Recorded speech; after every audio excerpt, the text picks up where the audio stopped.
What's going on, everyone? It's your man John Resurrection, and we are selling cars like candy bars. Welcome back, guys, to another confession. Confession number 13. And 13 is a little bit different. Why? Because you asked the question, and I'm going to give you my opinion. But before we do that, let's see what my week looked like. Roll it.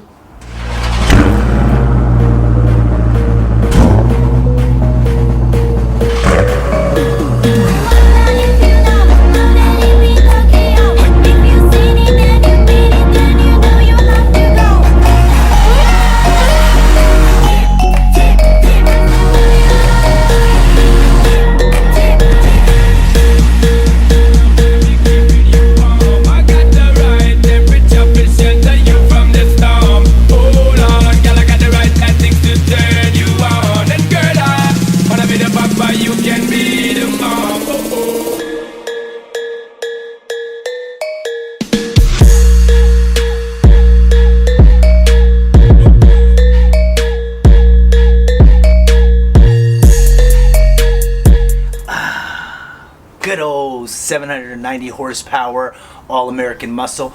Big shout out to Crown Chrysler Jeep Dodge store out here in Ventura for allowing myself and the team to go in there and shoot some content on their current promotion that they have right now, $10 per horsepower.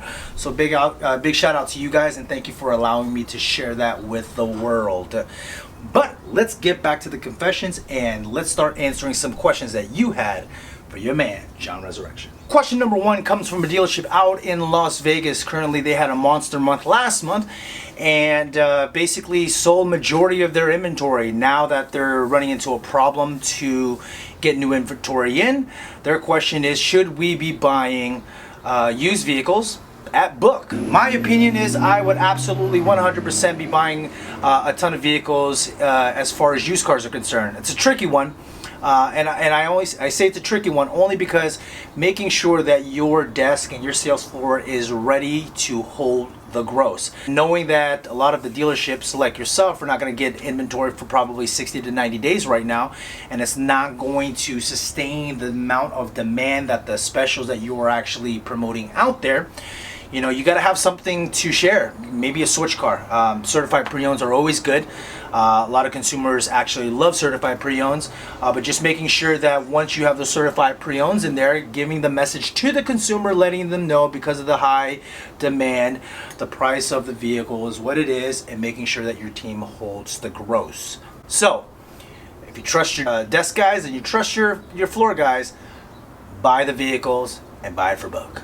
Question number two comes from an actual internet sales manager out in Riverside. It's actually a Mazda store that's out there. His question was, do you believe in shooting quotes out to a customer from the very beginning? You guys know I just did a bid on this, absolutely 100%. And I'll say it like this. If a consumer goes onto your website currently right now, isn't there a quote on there already when it shows the MSRP, the discount for the dealership with all the incentives, and actually shows a net cost? That's actually quoting them as well. Maybe when you send the quote, and if your store is not comfortable showing anything different, at least share that same information to the consumer.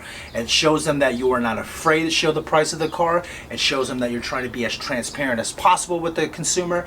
And if they have any questions, let them engage with you again and let them tell you, can you do a little bit better, and find out what that number is for them, and then make a deal that way. Hopefully that helps you guys out in Riverside, and hopefully that helps you guys keep selling cars like candy bars.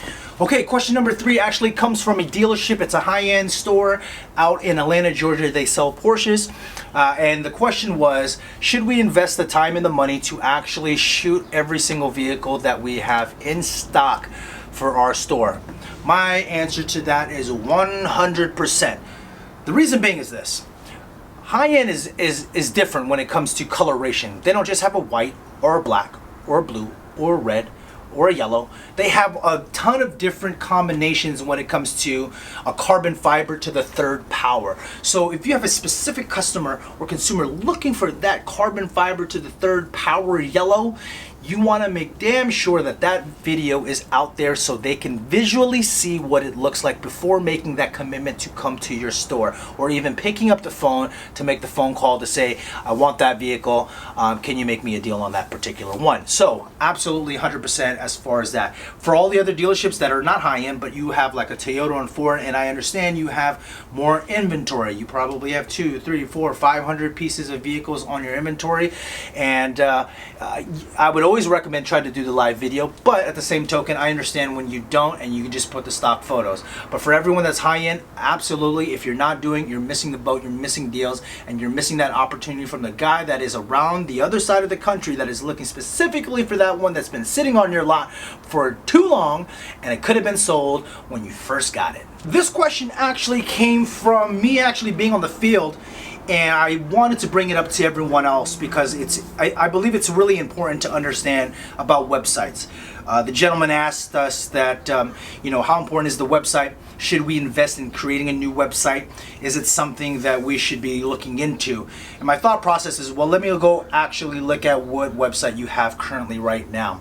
And after going through the actual website, what I have found is that it was something that looked like 20 years ago, and someone just put together, they probably asked their niece or nephew to put it together, and basically had nothing to track conversions, had nothing as far as information to have consumers really look into their business, even pick up the phone, no call to actions, none of that nature.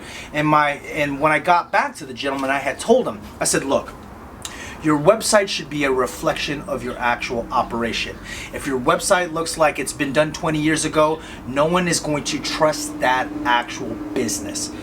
Making sure that there's some call to actions, making sure that there's actual real up-to-date content on there, and not stuff that is very generic to the point where you get no SEO kudos from Google when looking to rank your actual website. So, you know, the point of the matter is, whatever website you guys currently have at your dealership, make sure that that website represents the actual store.